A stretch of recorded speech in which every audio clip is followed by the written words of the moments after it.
Good morning, folks. As you can tell from my outfit, it is a Wednesday, and I'm on my way to WNC campus to teach my in-person alive business speech communications course and business writing course. Before I leave for campus, I thought I would share with you two new videos about some specific small group communication skills you might need down the road, especially if you keep on progressing in your careers within organizations. These two skills revolve around the performance review. It is my experience and opinion that using the performance review in the way I will share with you is the most underutilized tool for increasing productivity. Now, how many of you have ever thought about a performance review that way? Most of us look at performance reviews when we receive it as terrible experiences that we would just want to get through, whether it's going through what it used to be called a 90-day probationary period or a semi-annual or annual performance reviews. We dread going into those because we oftentimes leave frustrated. On the other side of the coin, it's been my experience too that supervisors and managers who look at performance reviews in the old ways dread them as well. It's something they are forced to do. And a lot of times I would see both participants leave a meeting room or an office after that. Both of them are breathing a sigh of relief. Don't have to do that again until next year. I want to share with you a new way that many of you have never heard of before of using performance reviews. About 5% of the organizations, nonprofits, governmental organizations, businesses do use these, and they have reported back to me over the years that things are changing. And in fact, both parties, the reviewer and the reviewee, look forward to these. Oddly enough, there's a correlation between those people and organizations who do use this new form and increased productivity or loyalty, even safety. It all stands behind this premise. The best performance reviews do not review the past. That is gone. The best organizations view performance reviews of using the past to build on the present and to plan for the future. Let me share with you again. The best organizations use performance reviews to review the past so that it enhances the present and plans for the future. As such, it is a learning tool. It is a progress tool. Most organizations have invested a lot of time and energy into employees when they're coming on board. Performance reviews seen in this light are ways to keep on investing and monitoring that employee so that he or she keeps on growing within the job. Makes sense?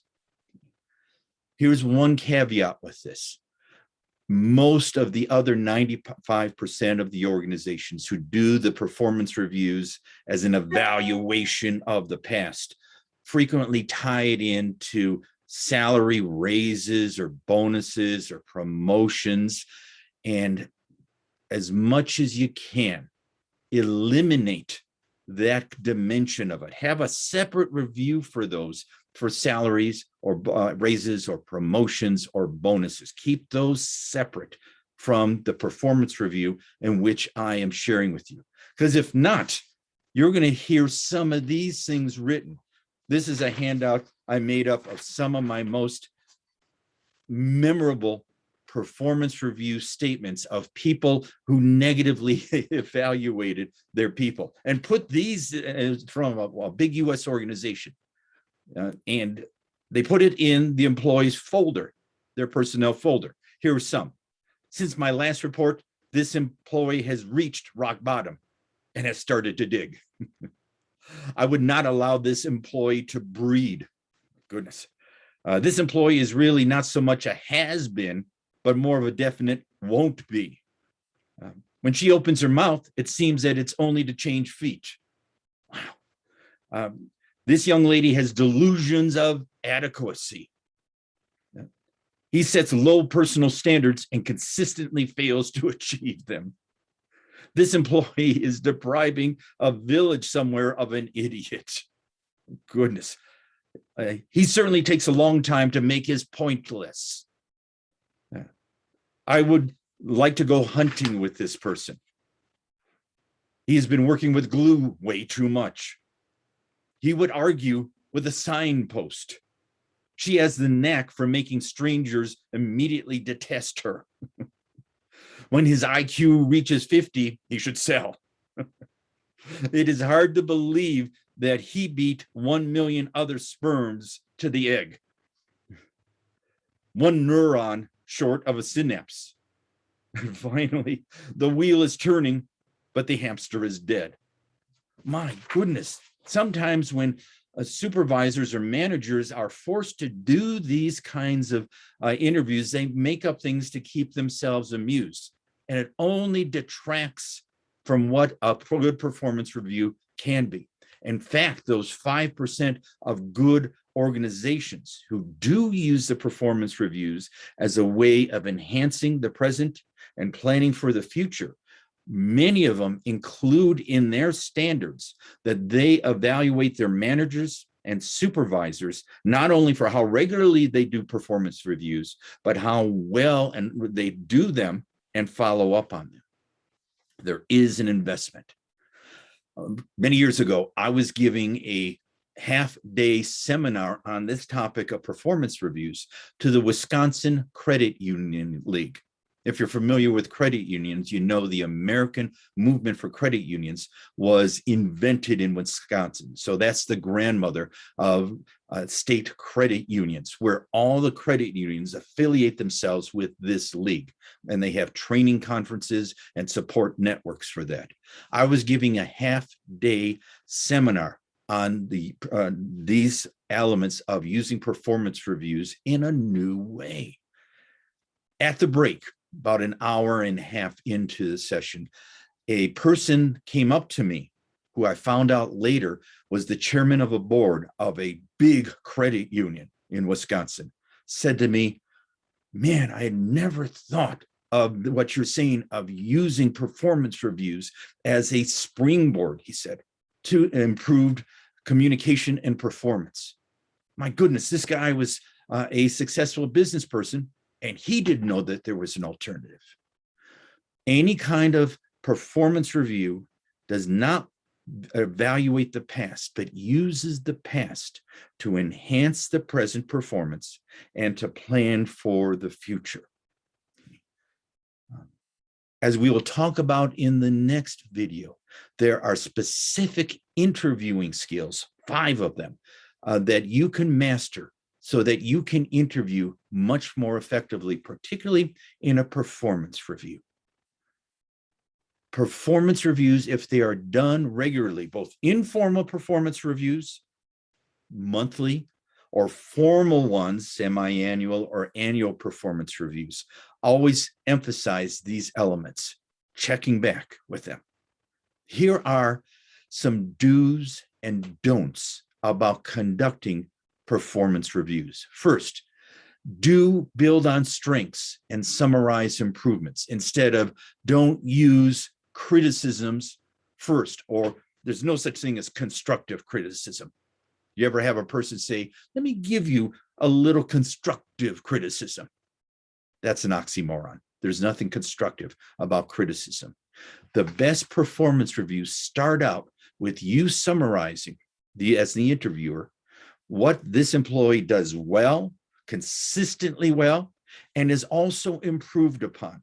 The first 90% of any performance review should be built on these positives.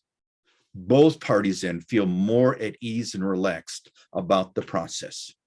Secondly, do be specific and document it in discussing performance. If you've kept good records of people about what they do well, maybe some things that they're not doing well, then you can have these things in front of you or on your laptop so that you know that person knows that these things have been written down. Do not be general nor vague in what you say, because then it turns into an argument. Yes, you do. No, I don't. Yes, you do. No, I don't. When things are documented, then you can be specific. Thirdly, do use a we attitude for the session.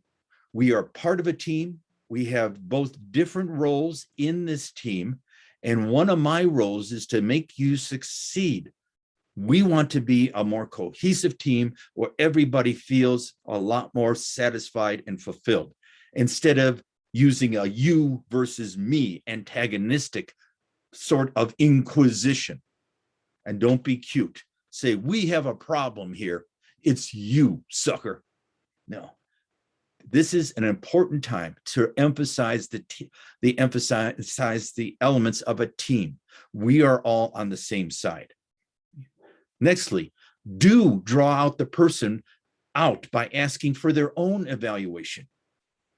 I do this with my final interviews with my students in the big in-person classes we do, is that they're not prepared to evaluate themselves. I will start out with, we have a lot of things to cover, Sally, but why don't you first start out with you evaluating yourself? How have you done in this last period?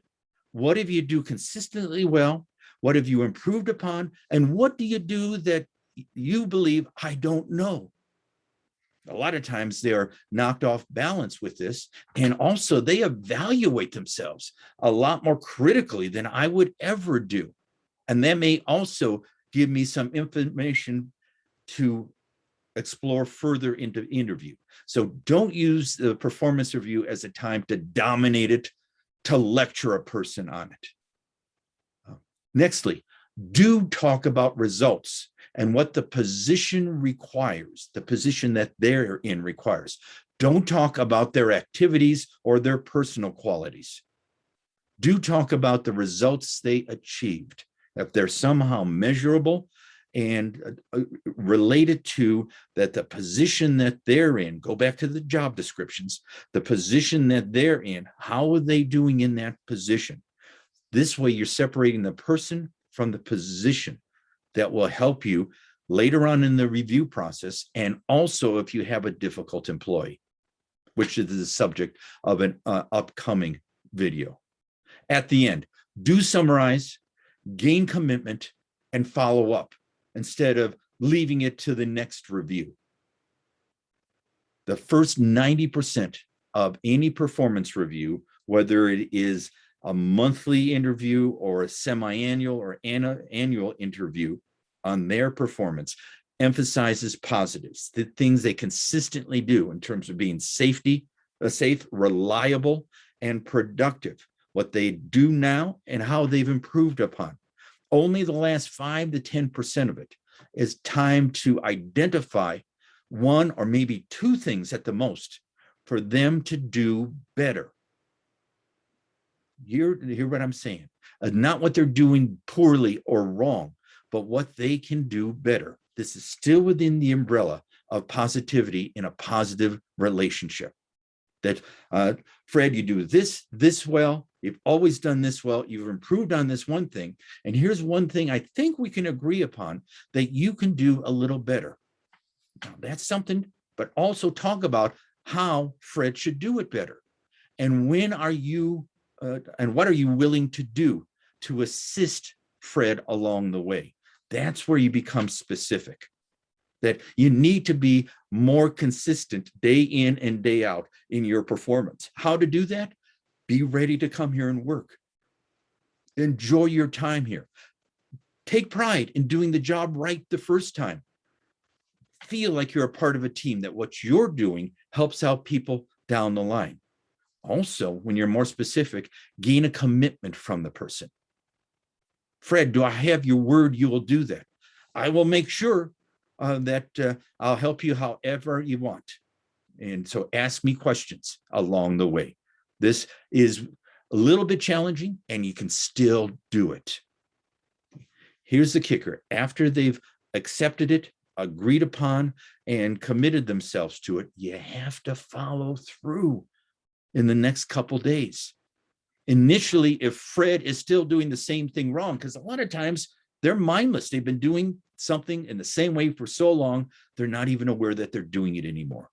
So you following through a day or two afterwards and say, Fred, this is exactly what we talked about last week. Make it funny, make it humorous. And it also tells Fred that you are following through with him. You can be a little more specific down the line, saying, remember what we talked about, Fred, that you agreed and committed to. How can I help you keep on pursuing this? This way, that the performance review is something built on positives, built on improvements, and both sides start looking forward to these performance reviews because they know that they will be validated. They will be in a non-threatening, growth-oriented, skill-producing interview session. Does this make sense? I hope so. Even some organizations use menial points to evaluate the past. Some organizations even have their supervisors do daily reviews. Talk about a waste of time. Remember the way I'm posing this, that the performance review is a way of using the past to enhance their present performance and also plan for the future. Think about this shift in how we view performance reviews. Thank you. We will see you next time when I will talk about the 5 interviewing skills that will help you become a better interviewer.